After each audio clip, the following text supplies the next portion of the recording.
Well guys, it's late. We've moved. I got a nice new shop. Well, new to me, right? So tons of stuff to still organize. But there's the old case. Finally brought it out of hibernation. It's got the old Kohler. I believe that's the K301, if I am not wrong.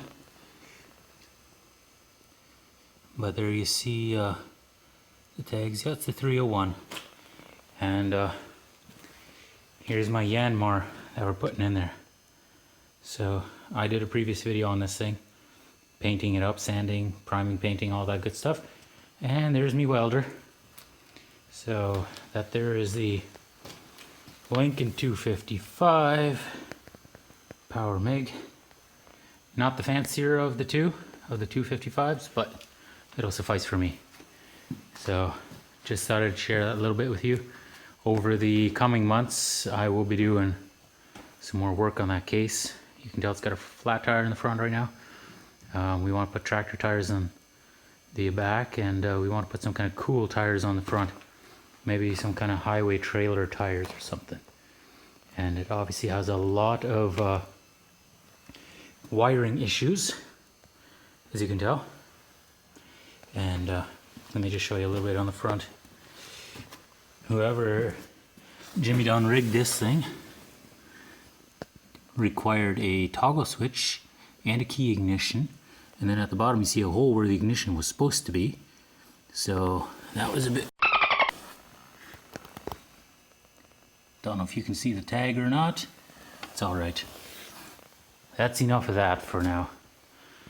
But fenders are off, the hood is off.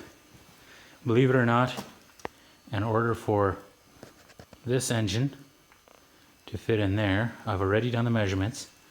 That frame has got to be 2 inches wider.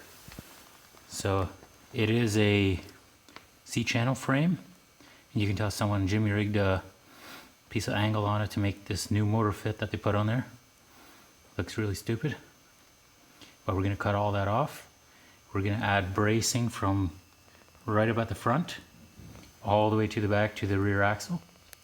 One solid subframe that we're later going to mount our front end loader to, and that should provide me with enough spacing to drop that new diesel in there. So enough of this today. Just figured I had to show you guys. I'll give you guys another update once I've dismantled this a little more. Thank you very much for watching, guys.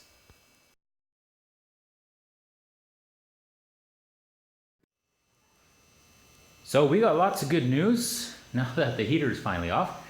But yeah, $250 got me a almost brand new heater. And all that it needed was to fix one hose that had a crack in it. It was an air hose. So I'm very happy with the heater. That is definitely a bonus for me. But moving right along with the content of the video. That right there is the old case. So I've been very busy pulling it apart. You can tell I'm using the selfie stick in the shadow. That's kind of embarrassing, but whatever. So we got shelves of parts.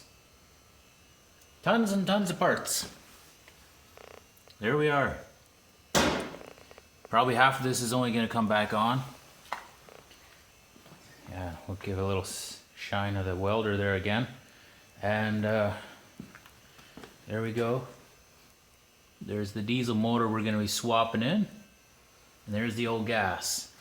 So this here is, like I said in the previous clip, Kohler 301, K301. And I'm having a heck of a time getting that little fitting off of this shaft. You can tell the shaft was sawed off. So this is not the original Kohler that was intended to be on this tractor. And so I'll probably be selling that engine. It needs a carb tune-up and it would still be good to go. I never really changed the engine because I was not happy with the engine. Horsepower for horsepower, the diesel and the gas are exactly the same. It was just that I wanted something cool. And so it's costing me dearly. But let's move over to the tractor and I'll show you what I got done. You can see my oil rad in the oil tank laying aside. Where those screws are. That is where the frame is for the rad and also the oil tank. These angle irons you see over here, those were Jimmy rigged on there and welded on at a later time. Those are not original. I'm also having a bit of a pain getting that little fitting off of the shaft. So I'm going to have to do some more work, a little more heavy duty hitting. But the battery trays come out. That shaft over there is just about out. I have some kind of pin that is causing me a little bit of grief, and I don't have a hammer on me today for some odd reason. The dashboard is pretty well plucked. Everything else in the engine bay has been pulled out. I'll move around to the dash there for you. So as you can see, I got my throttle and choke. I'll be taking those out yet. And all my ignition switches and key slots and everything have all been taken out. So fenders are gone. The foot mounts are gone. This happens to be the last of them.